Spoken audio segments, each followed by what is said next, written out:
Okay. Thank you very much. It's very nice to be here. Actually, I changed the title of my talk. Exactly. Yeah. But not a great deal.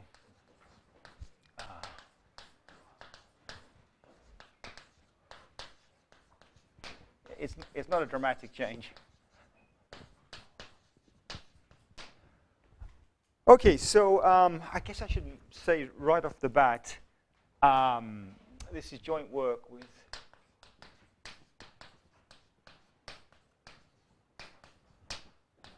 a bunch of people.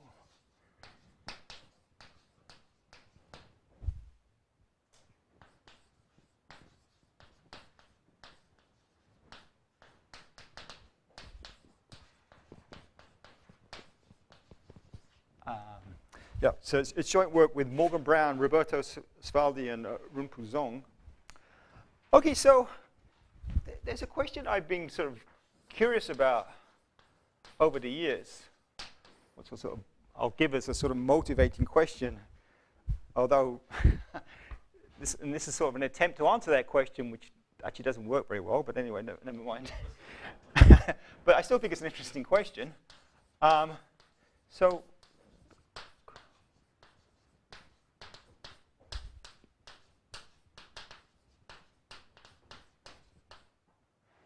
the question is, why do we see toric varieties so much? I mean, why do they appear all over the place? What's that? Too many talks.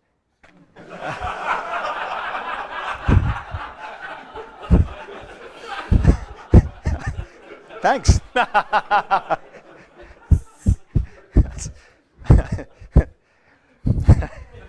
Maybe this is the last time I'm coming to Bonn. Okay, so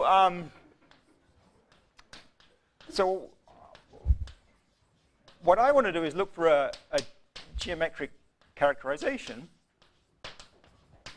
because maybe this will answer that question. Otherwise, I say, don't hold your breath. So let's look at a couple of examples of toric varieties. So the sort of typical example of toric variety might be something like P2, and let's also keep track of the invariant divisors, so that you get a triangle, or you get something like P1 cross P1, and you sort of see a square, blah, blah, blah. So what can we say about a toric variety? So let's suppose that X is a toric variety, and D is the sum of the invariant divisors. So of course, what I'm interested in is what the canonical divisor looks like. And then, so for me, the key thing, the key result is that kx plus d is equivalent to 0. And of course, the reason why that's true is if you look at coordinates on the torus, z1 up to zn, you could write down a torus invariant 1 form. So this is, sorry, not n form, rather.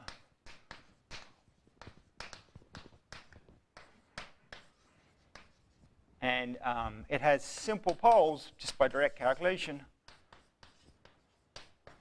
along all invariant divisors.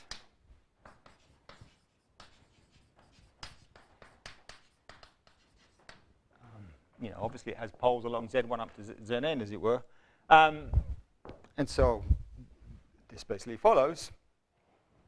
But actually, I mean, because this is true, actually much more is true. So I guess I'm not going to define the log discrepancy. That seems to be a trend in this in these lectures. But let me just observe that it behaves very well with respect to singularities in the minimal model program. So the obvious thing to do is to write down. Write down a toric resolution of X. So Y will be a toric variety, and then this will be, equivariant. And then let G be the invariant sum of the invariant divisors on Y. Then obviously what we have is that KY plus G is pi upper star kx plus d. Well, that's because 0 equals 0, right? So this. So you're using sum. Yes, just the sum of the invariant divisors. Or whatever. Yeah. Yeah. The sum of the invariant divisors. Yeah. So. Yeah, it's a divisor, right? So the sum of the invariant divisors. So what this says is that the log discrepancy of an exceptional divisor, so any exceptional divisor is toric, is an invariant divisor, is 0. So what that says is that xd is log canonical. Okay, so those are two very nice properties that a toric variety has. I can say what minus kx is. It's basically d. And in fact, I can also say it's log canonical. And then the third thing is that it's very similar to this sort of picture.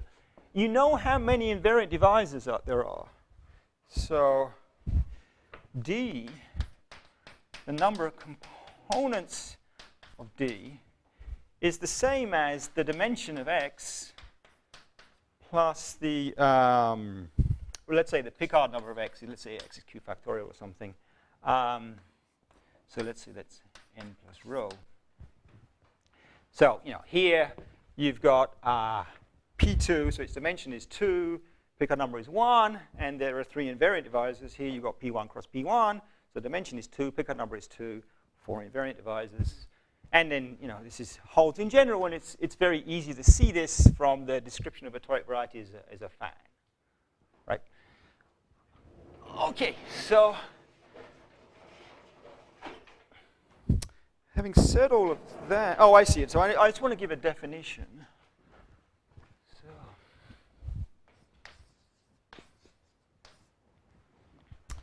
So let's say that x is a proper variety.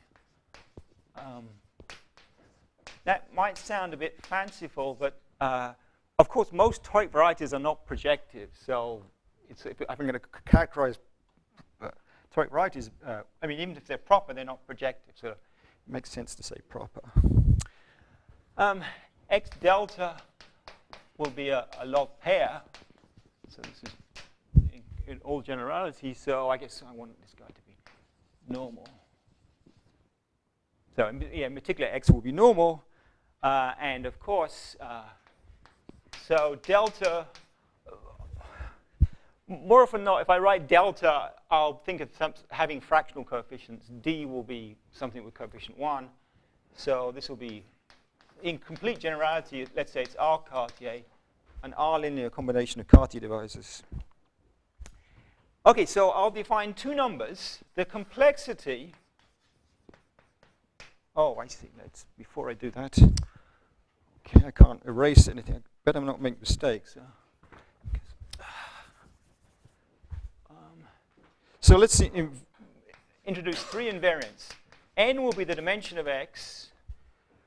D will be the sum of the coefficients of delta. So I'm not assuming that x is toric. No, just any, because I want to characterize. Amongst everything, I want to characterize which ones are toric, right? So D will be the sum of the coefficients of delta. So if, of course, every coefficient is 1, it's just the number of components. But in general, there's some sort of average weighting. And Can I just ask, sorry, what kind of characterization are you after? well, that will appear on this page. No, I mean, because when you say like, Cox string is a polynomial ring, I mean, that's also characterization. So you want something. I want a different one, yeah. Although that's part of the story of this talk, it isn't so different. Well, okay. Let's see. So then I want to introduce, let's see, S will be the dimension of the space spanned by the components of delta in the space of V divisors modulo numerical equivalence. I guess Brian told us all about that, even on a singular variety, what that means. And then sigma will be just the dimension of, this will be a finite dimensional vector space, so of this vector space. Okay, so then I want to define two measures called the complexity. So often I'll refer to that by C. This will be the dimension of x, n, plus the sum of the coefficients minus s. And then the other, by contrast, I'll also be interested in what I call the absolute complexity. Normally I call that capital C, but that seems very bad for a talk. so I'm going to call it gamma, just so it looks very different. And that will be n plus d minus sigma. So of course, s is less than or equal to sigma, so that reverses, right? So that tells me, you can see, I can never think in front of a blackboard. So that tells me that gamma is greater than or equal to c, unless I made a mistake. Okay, so now I'm going to give you the conjectural characterization. So conjecture. So this is essentially due to Shkurov, with some embellishments due to me.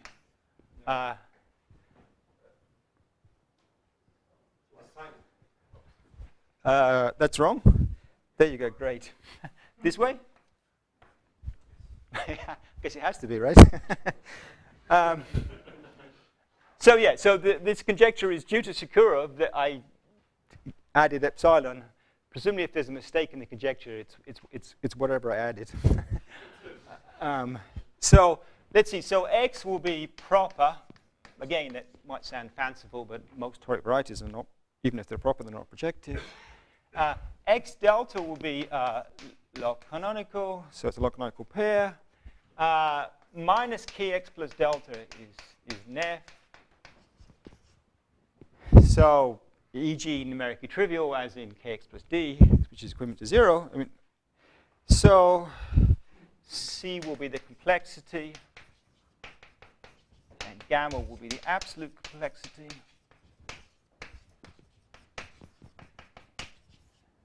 Okay, so it says a bunch of things. It says that, well, C is greater than or equal to 0. Oh, I see, so it should be gamma greater than or equal to 0. That would be the stronger conjecture. Is that right? That's the stronger conjecture, right? Yes. Okay, it says if C is less than 1, and then or, so this is just icing on the cake, C equals 1 and kx plus delta is not numerically trivial.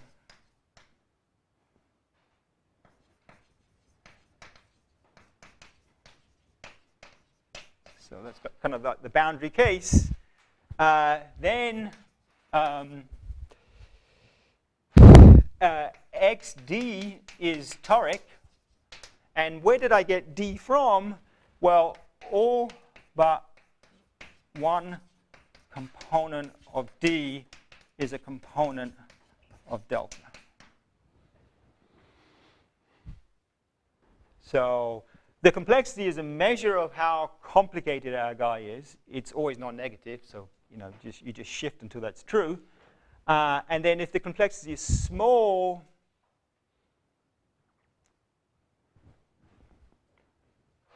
yeah, so this is the, I'm confused. Oh, you know what?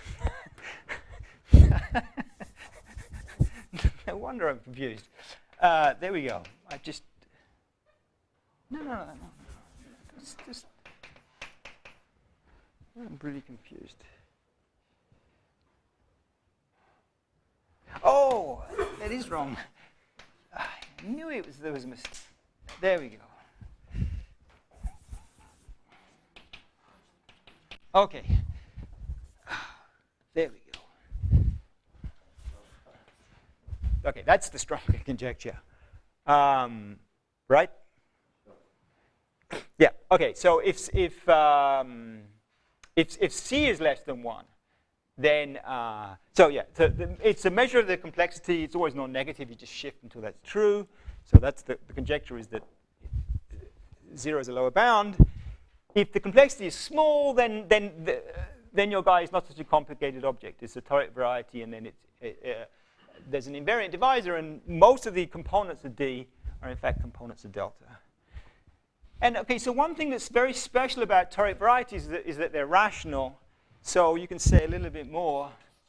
If gamma is less than 2, or again, icing on the cake, gamma is equal to 2, kx plus delta is not numerically trivial, then x is geometrically rational. So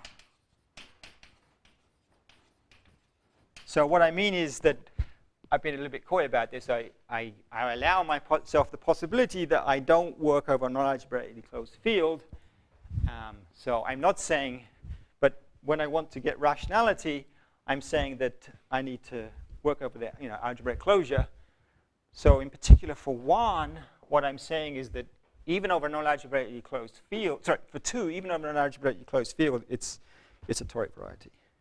Over that field, not just over the algebraic closure.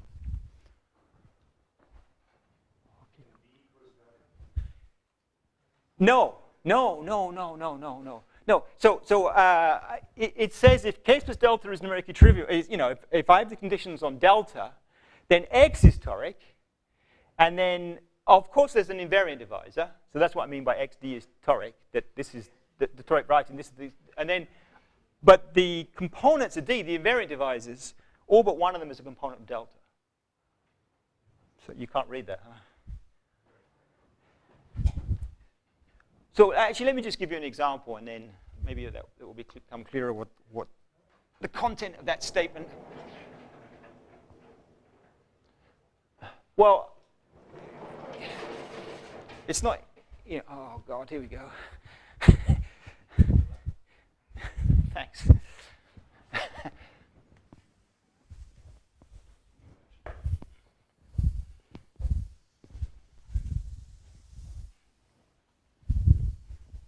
Yeah, so the one nice thing is I can give you a whole bunch of tight counterexamples. I mean, I see, there we go. It's like doing a windscreen.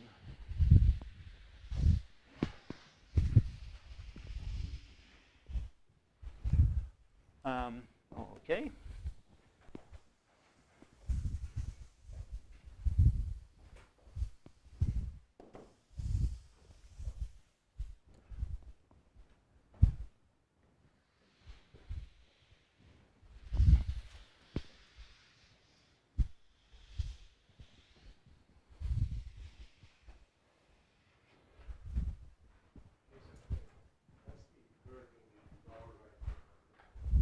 Rational. Rational? Yeah, sorry. Yeah, so yeah, basically that one way a toric variety is very special is it's rational. Yeah. So.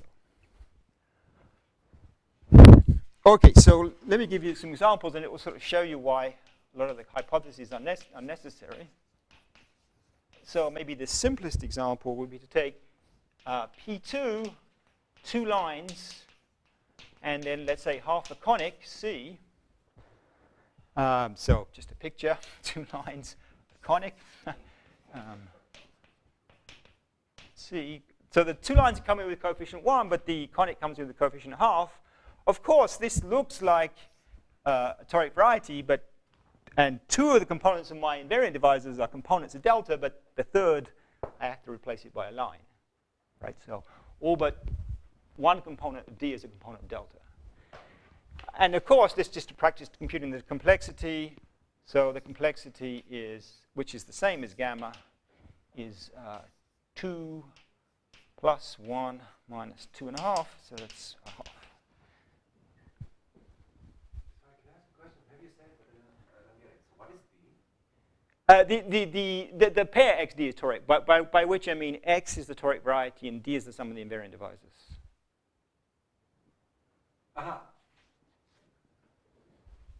When you say x is toric, then you take D to be the sum of the invariant divisors. Yeah. This is, and then the all but one component is a component delta, and as in the example, you know, it's easier to write down examples where you miss one component.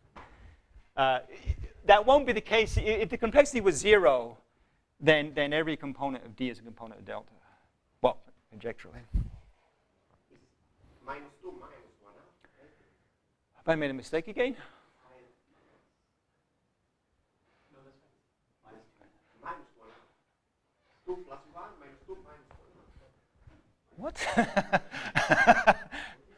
2.5, right? 2.5.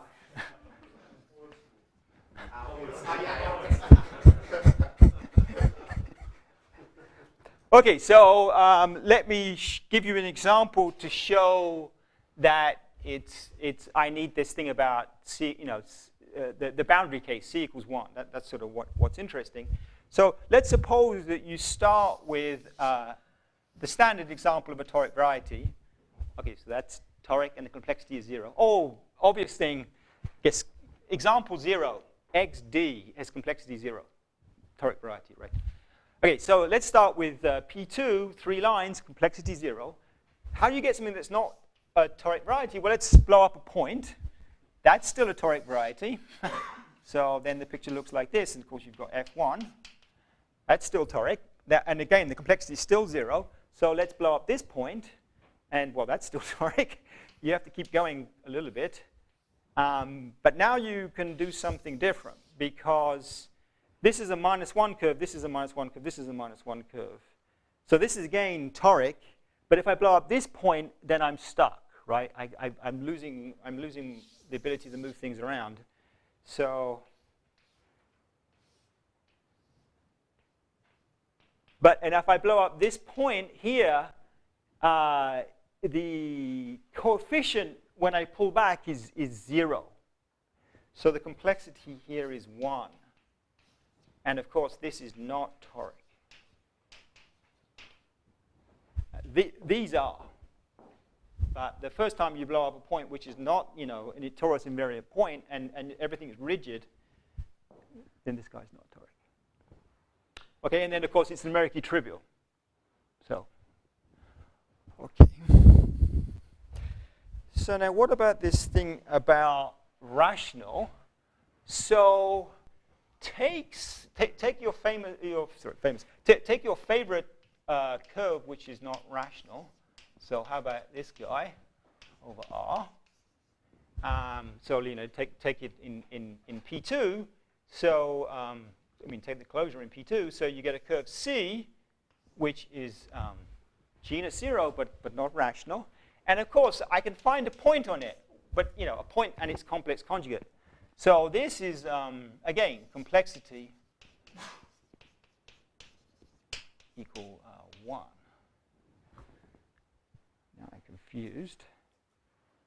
What about the? Yes, I see. But I mean, but of course it is geometric. So it's not rational, but of course it is geometrically rational. If you want to see an example why you need absolute complexity and not complexity, that's even easier. Take your easy example. Take E to be an elliptic curve. Well, that's not rational. It's log canonical. Its canonical divisor is trivial. All of that's okay. And of course, let me see if I can get this right. The complexity is equal to 2. Because there's no boundary, but gamma is equal to 1. No, has to be the other way around. Right? So, no, now I'm confused. Have I stated this the wrong way around?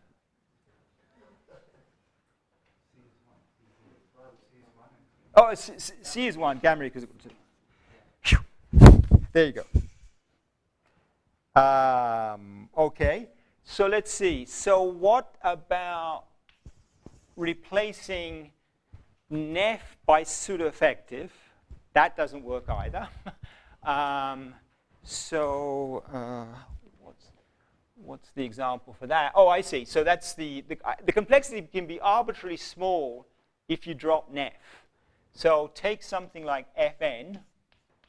So of course the canonical is, the anti-canonical is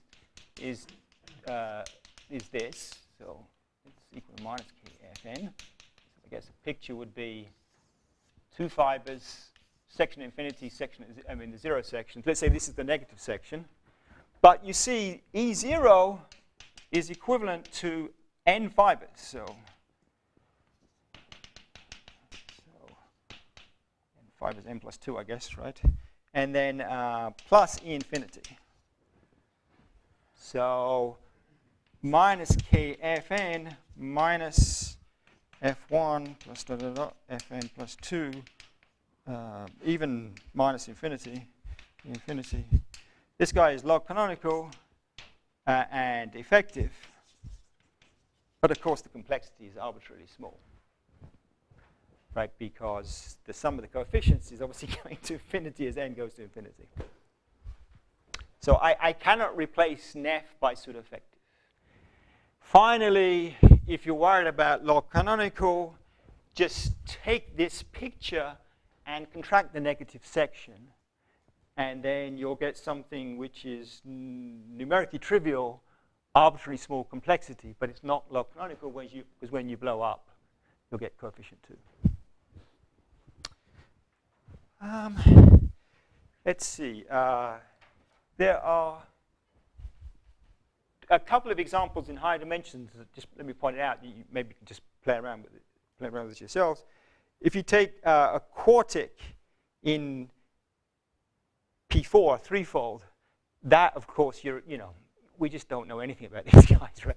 And if you compute the complexity, which I forgot to do, I think it's 3 or something, then we just don't know anything, right? I mean, it's not rational. Presumably, it's not unirational. Somehow, if the complexity is bigger than 2, it seems we don't know very much. Okay.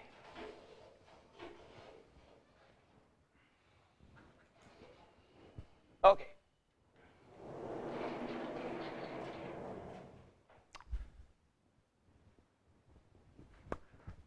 Right. Let's see. Let me tell you what we can prove.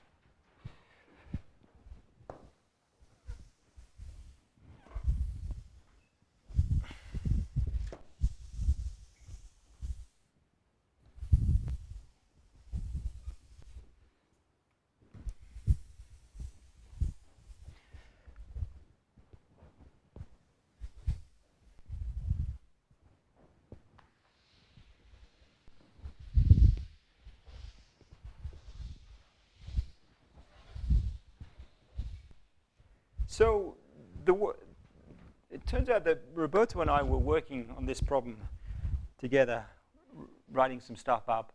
And then Morgan Brown contacted me and told me that he'd been working together with Runpu and hadn't realized that we were working on the same problem. And we put our 2 sets of results together. We came up with what seems to be a very, very simple proof. So I wanted to describe that a little bit. Okay, so I will be over C. I'm not going to worry about not algebraically closed. I'm not going to worry about characteristic P. Just sort of the most straightforward situation. So let me state what we can prove. So this will be, again, joint work, Brown, myself, Roberto, and Zong. So again, X proper. So delta make it trivial. X delta log canonical. Okay, so the 2 things is that gamma is greater than or equal to 0, number 1. And again, the other thing, let's say if gamma is less than 1, then xd is toric, and then all but one component.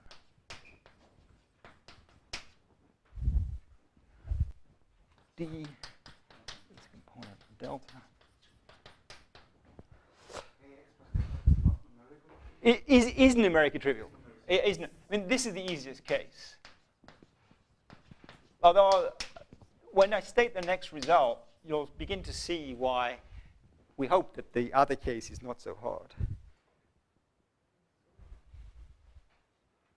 Okay. It's just wanted. Maybe. Okay, so what I'll describe today is the key step. So the main point is to prove the following. So theorem, again, the same authors. X projective DLT. So that's the first thing. I mean, this thing about not being proper, not being projective, and about being log canonical, just go to a DLT modification. Then X becomes projective, becomes DLT.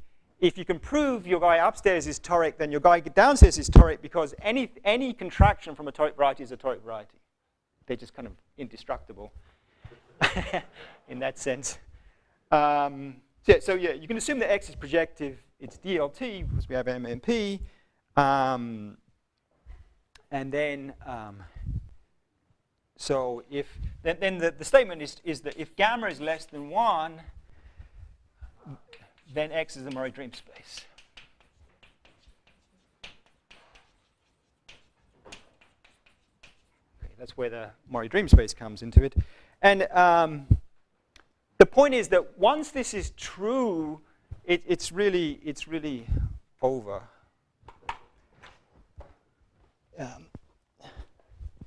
Which I may indicate at the end of. Do I need to wash this? Is that right?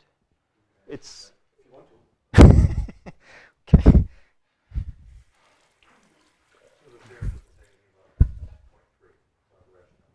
No, but maybe I'll talk a little bit at the end. Maybe I mean, the point is you sort of run MMP. I mean, being rational is a birational property. So you run MMP until you get to Murray fiber space, and the way the complexity balances out, either complexity on the base is less than 1, or on the fiber is less than 1. And then so automatically either the base or the generic fiber is rational, and with it, so it's not so bad once you've got the main result.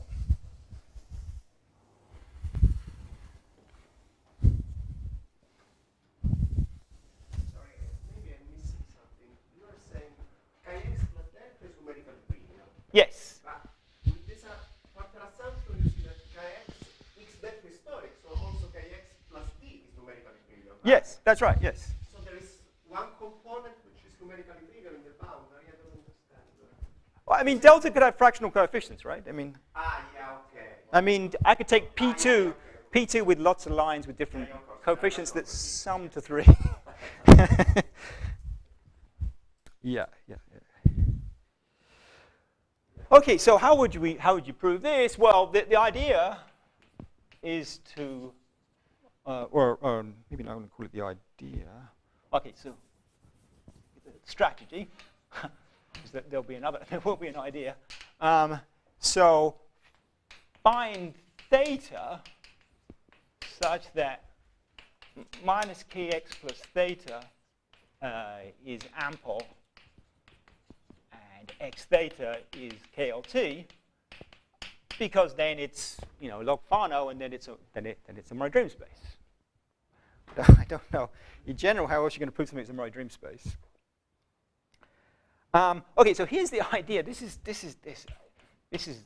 the idea of Brown and Morgan Brown and Runpu Zong. This is so clever. It's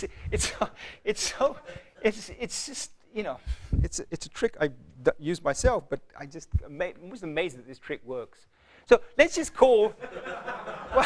well, you'll see. It's just you're looking for a Murray fiber space, and you look for something completely different. So let's just write. If there were a theta, let's give a name to this ample device and call it A. Okay, let's rewrite this equation. Okay, kx plus theta plus A is, well, I guess it's, it should be living equivalence, right? So is living equivalent to 0, or numeric equivalent to 0, whatever. It's going to be far now, right? Okay, so where are we going to find the theta? Well, okay, let's just assume which is in fact, again, if you can find a theta, in fact what's true is that delta is big, for example.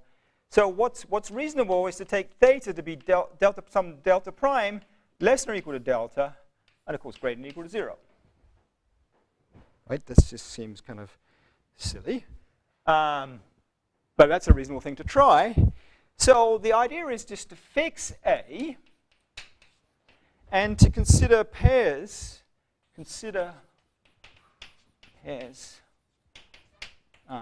X delta prime and some multiple of A.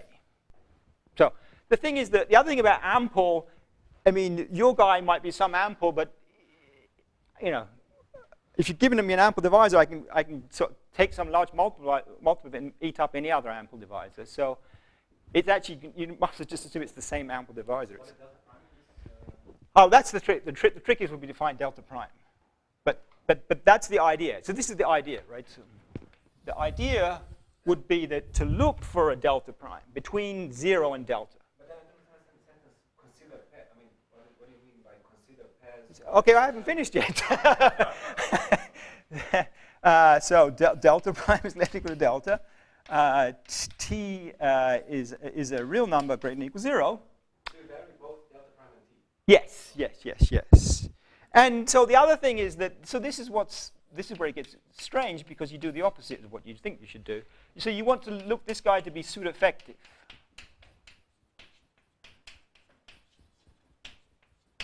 So instead of trying to find something to be Fano, do the opposite. Find something pseudo-effective and then try and make it smaller. And because somehow this is the smallest it can be if it's pseudo-effective, 0. Right? So instead of maximize, you minimize somehow. And then it just drops out.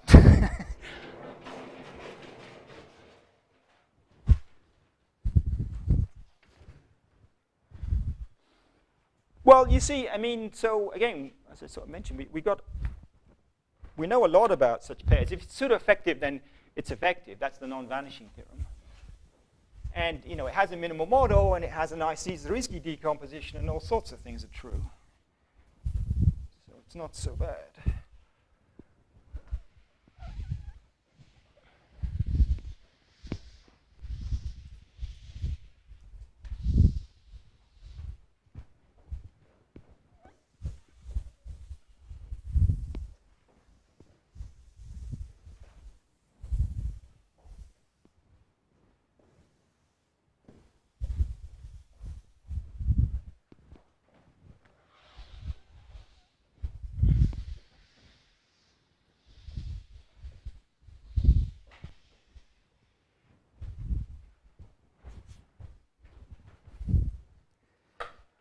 Okay, so, I mean, so if you've got kx plus delta prime plus ta pseudo-effective, as I say, it's effective and everything, and I get a rational map. I just sort of take some multiple of the linear system, and I sort of, you know, this is basically the Ataka vibration. And the most basic invariant you can think of is the dimension of z. Call that k. And what we want is k to be a point.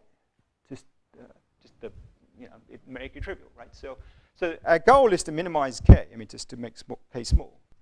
So notice, by the way, if you could just extreme case, you can take delta prime to be 0 and t to be huge. Then of course kx plus ta is ample. So it starts, right? I mean, you can take k equals n. But that's the opposite extreme. So our aim will be to decrease k. And then once we get to k equals 0, then essentially we're done. Okay, so as I say, what's mentioned before, such a pseudo-effective divisor would have a Zariski decomposition, p plus n. You know, in the sense of Nakayama, if you like, but in any sense, because it's. So yeah, so let's say that. So obviously, p is the positive part, and n greater than 0 is the negative part. And then, so n will be contracted if you run MMP.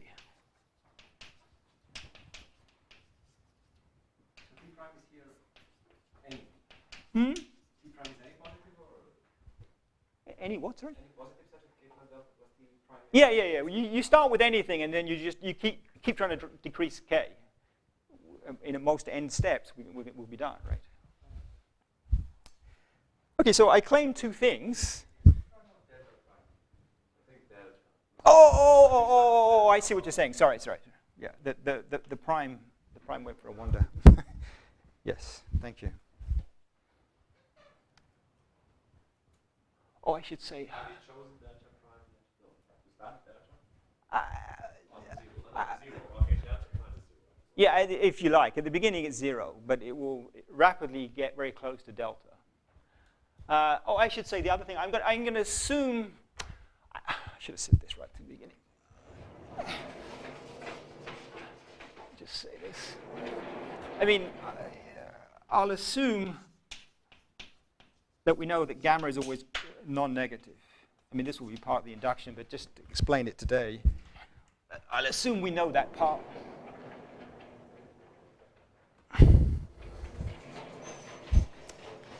Hello, Stefan. Okay, so the claim. Sorry, what did you assume now?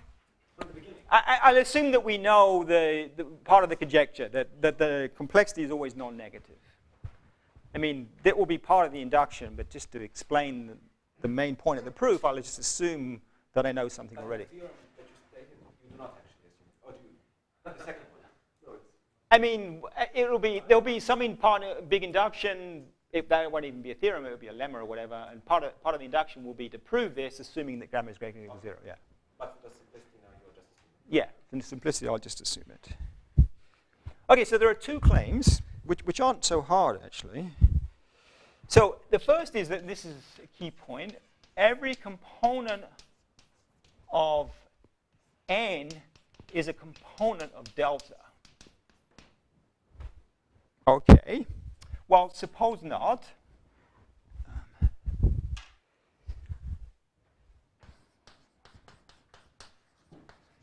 Well, then when you run, I mean, the obvious thing is to run MMP and pick up a minimal model. So what will happen, so this will be some minimal model, so it will be the kx plus ta plus delta prime minimal model program. So at some point, you're going to contract the component of E. We will contract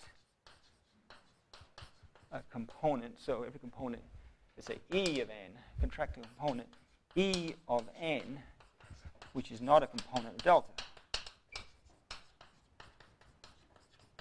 Well, if you think about how the complexity behaves, this is not allowed. Because in the complexity, there are three things: the dimension of x, the Picard number, and once you have q factorial, it's the Picard number, and the sum of the coefficients. Dimension didn't change. Picard number went down by 1, and if you don't contract the component of delta, then that didn't change. So then you see y gamma, the push forward of delta. This will again be numerically trivial. Log canonical. It's numerically trivial. I mean, this is a kx plus delta numerically trivial map. And of course, the complexity gamma of y gamma is less than 0, which is a contradiction. So you couldn't, I mean, every component of n is in fact the component of delta. Erase more. Okay. So that's the first claim.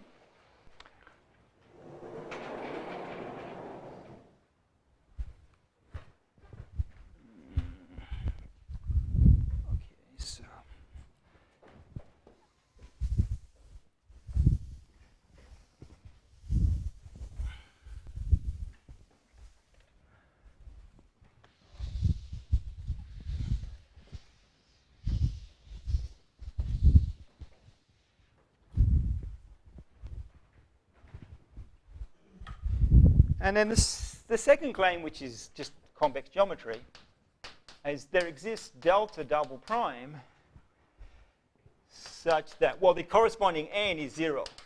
I mean, n of for delta prime. So, and then kx plus sa, and there's a delta prime and an s bigger than 0, delta double prime is equivalent to some multiple, positive multiple of the original p. So there's nothing to contract anymore, and yet you've got the same Itaka dimension, you've got the same z. Okay, so this is even easier. So kx plus a ta plus delta prime is equivalent to p plus n. Kx plus delta is equivalent to 0. So take a convex linear combination. So lambda p plus lambda n will be equivalent to lambda kx plus ta plus delta prime plus 1 minus lambda kx. That's my hypothesis. No, yes. The second theorem, no. So what are you proving? The first or second theorem? This one. Oh, I see. I mean, well, I guess with delta is numerically trivial.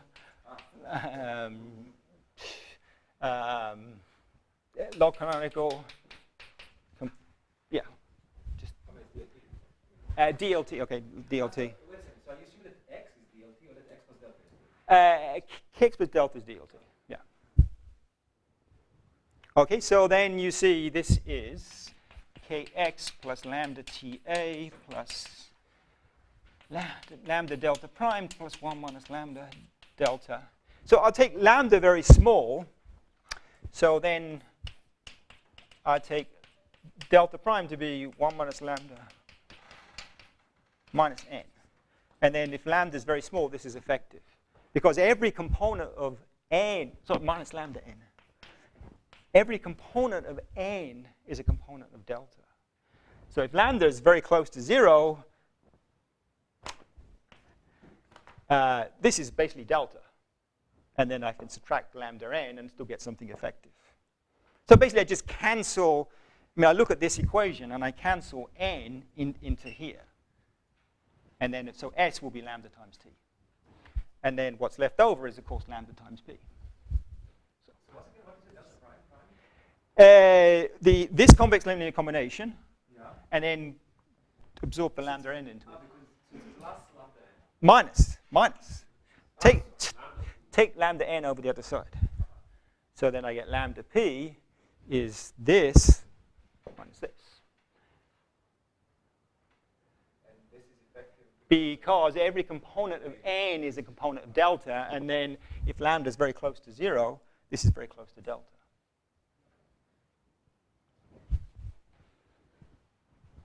Okay. Okay, so, oh no. Okay, I've almost finished.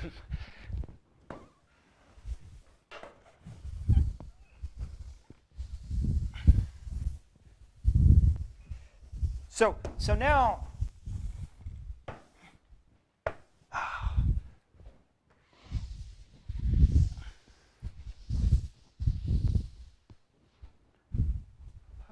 okay, so now,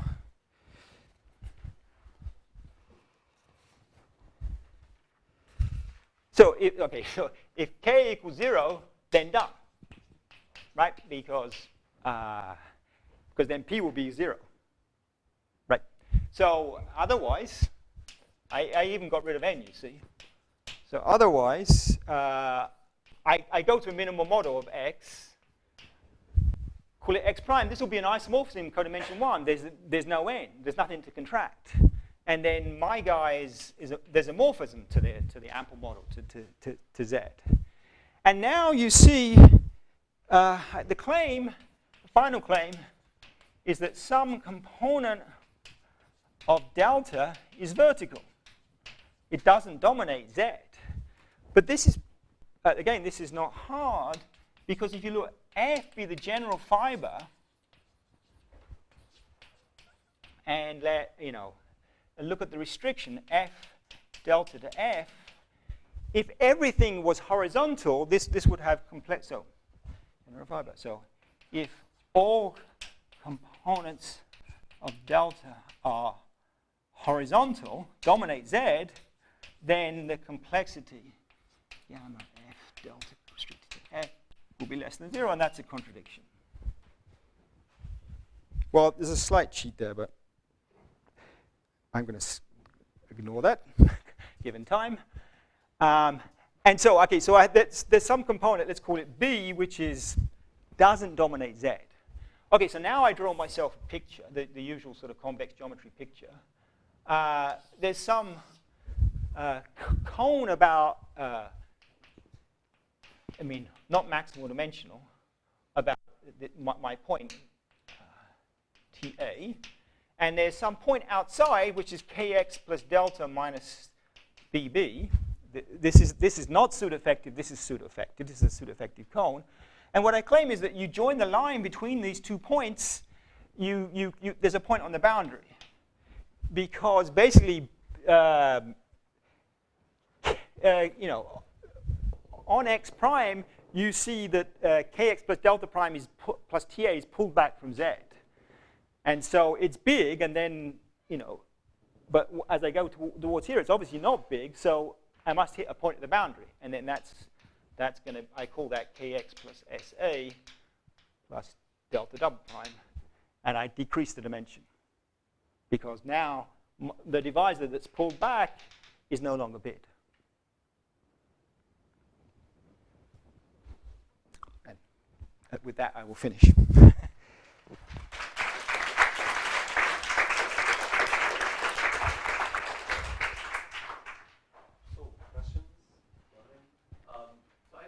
Yes. So first of all, is the cheat here related to the quadrant of the fiber? Yes, yes, yes. It should be C. Okay. It should be C. But there are ways around this, yeah. And then does this approach have anything to say about sort of this log unirootedness? Maybe the orbifold version? Oh.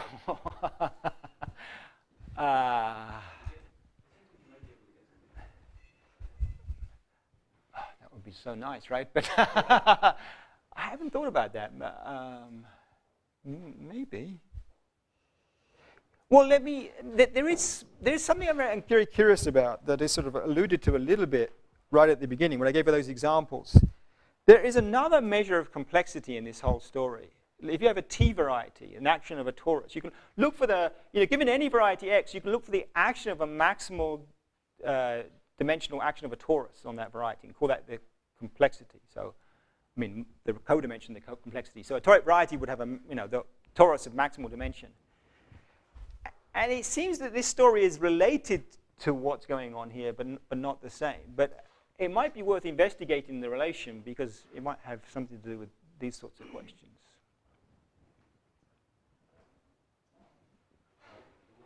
You said at one point that if you pass to a DLT model that you're already projected.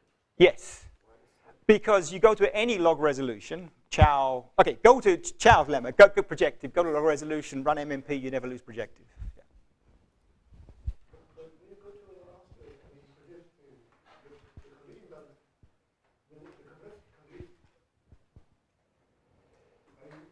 I'm sure that the complexity condition is not going to satisfy that. There's an inequality, but it goes the right way.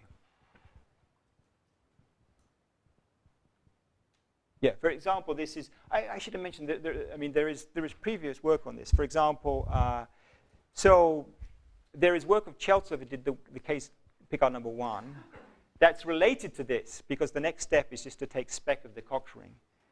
And there's a paper by Prokurov where he does the case dimension 3 under some PLT hypothesis. But yeah, I mean, that's the first step. Go to a DLT modification, but there's an inequality, but it goes the right way. So, So this last step happens on x prime, right? Not on x. yes, So how do you pull back this boundary to x? Because it doesn't matter, right? Because this is an isomorphism in codimension 1. So all these questions about pseudo-effectivity. Why don't you have an inexorable? Because I got rid of. Sorry, yeah. I didn't need to do this, but if I say the argument this way, it's much clearer. Yeah. More questions? If not, I have short question. So now you have some more dream space. So at some point you need some sort of punchline where you find the Toric variety, so you have to prove that something is, let's say, the coxswain is smooth. I mean, the spec of the coxswain is smooth, or So that's the okay. So very quickly, so you take spec of the Cox ring. That's an affine variety.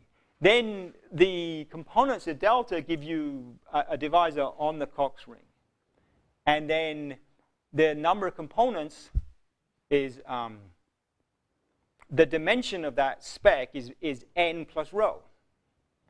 And then the number of components is a lot. And so there's an argument in flips and abundance that in that local case, you must have a quotient of smooth and then you check that all but n plus rho minus 1 components are